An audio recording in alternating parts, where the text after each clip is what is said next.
muli mga Buragon. Nandito naman tayo para medyo mag-update. Medyo matagal-tagal na. Papakita ko ngayon yung dalawang klaseng Panaflex. Ito yung Panaflex na ang lighting is LED tube. Yan medyo manipis. Dito yung bago kasi may nag-request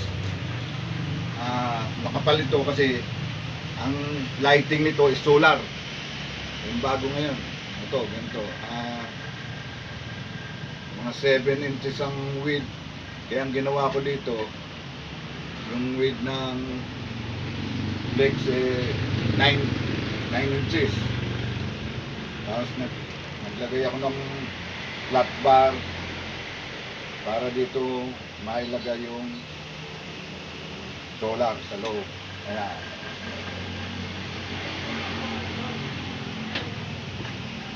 Ganyan, para pasok na pasok siya.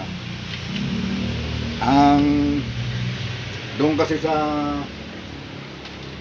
regular na LED, ang wattage is kwanto 6 na LED 15 watts each, kaya katumbas ng mga 90 watts.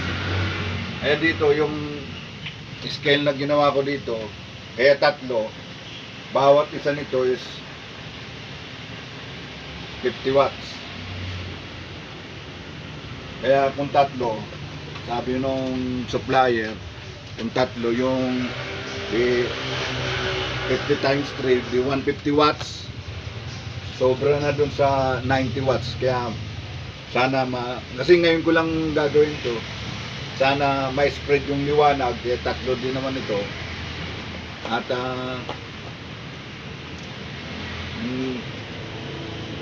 pakita natin yun.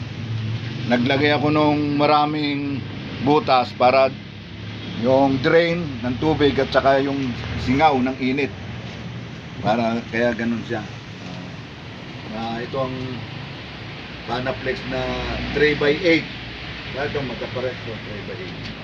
Kaya lang mas makapal nga to dahil sa solar lighting.